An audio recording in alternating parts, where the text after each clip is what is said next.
Hi everyone, welcome to Touma podcast, the podcast that unify arts and social. Today we have with us Caminal.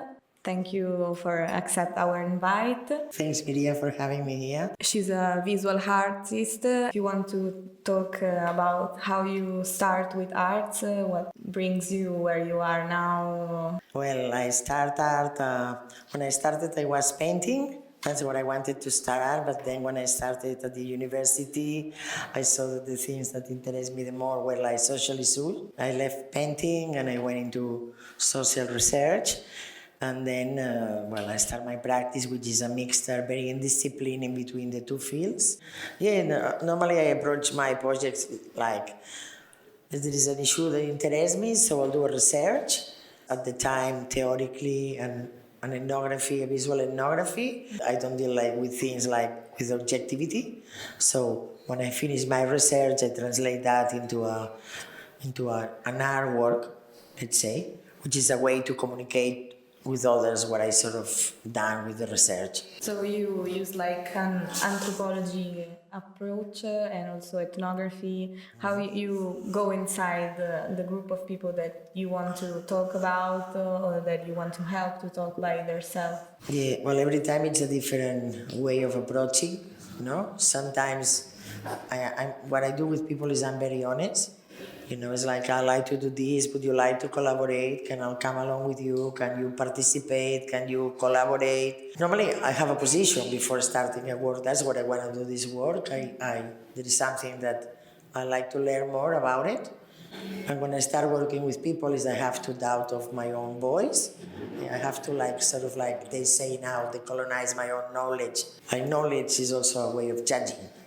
So if I want to work with people, whatever they are, they're already from my village, wife of Senegalese migrants, whatever they are, football fans. Forget about what I know and just get there and learn everything, not to judge, and then translate that into some sort of artistic form. Do you want to talk about the trilogy of film that you do about migration?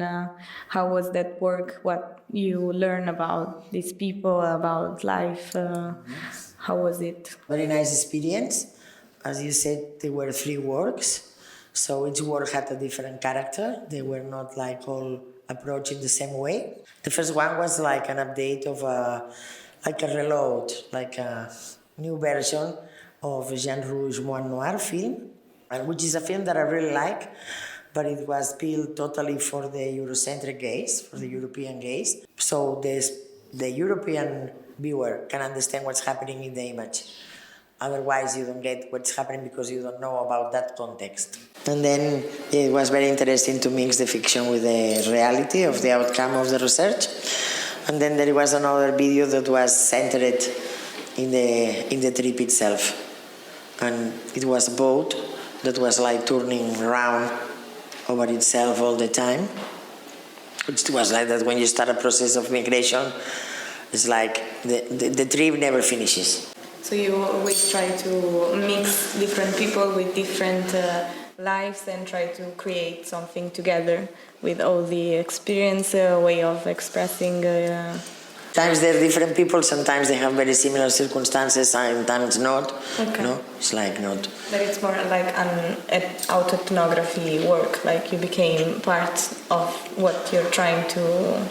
My presence is more like my position or my relation with the others is more present lately. First I was trying to be, you're always in because you're doing the script, you're doing everything, but I was trying to be more out of the discourse. Like I'll do a work about you, how much would you speak, how much I would speak. For sure. And it's like a negotiation, sometimes it's fully yours, sometimes it's half-half, sometimes it's... never know.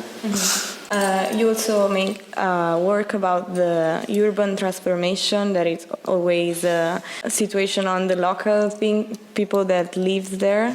In the work it's called In Limbus. More than how the geography of the city is changing is on the intersection of labor and migration in the context of Malta, which is a very peculiar context, which is like receiving huge amount of people that hasn't got a legal situation clear. It's been sent there from different points, because you are in Europe, but you're not in Europe because it's an island, a tiny island of 20, let's say 34 kilometers long. So it's like you're finally where you wanted to be, but you are not where you wanted to be, and you have to go through a process there that's you cannot escape it. So it's like being in limbus, it's like, well, what's happening now, no? It's very hard to escape. And that how it intersects with the options you have to make your living and the conditions of living. How you find the things that you are interested to work with, the people, You pick up a theme that you think has possibilities, because the theme has to have possibilities on the theoretical way, so I can conduct the research, but also on the visual way. So, sometimes it's because you read something, sometimes it's because I'm proposed to go somewhere, so I research what I can do there.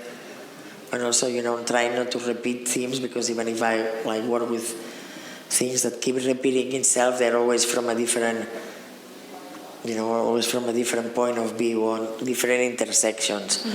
As a woman, do you find something difficult in the hard world, and also in very dangerous or difficult underground or places? Do you find something there is a difference between you and maybe a man artist, or for you doesn't count? I don't know. For some things, sometimes it's better if you're a man. But I never feel scared of anything, because I never got into a situation where I had to be scared. And no, I think being a woman keeps things easy. You always look more inoffensive to others, and then it's it opens it's easy. You never find other women to work with, place where all women can explain their work, their life as an artist? Yes. I belong to a platform, let's say, because we don't have a denomination called Feminist Frames. And we are women who make films from Kurdistan, Greece, Italy, Spain, and somewhere else. Not mainly that. And some Iranian too. And now that you are here in Rome, what are you making? There is new project, someone when you are making new arts. The Royal Spanish Academy. I'm a bursist this year, and I got the chance to come to do a work on the representations of the altri from the Orientalist painters, what's happening today and how people is imagining the Italian community, how is in the collective vision of how it is and why. Thank you so much to accept our invite and talk about your works and your life as an artist. And see you on the next episode of Touma podcast.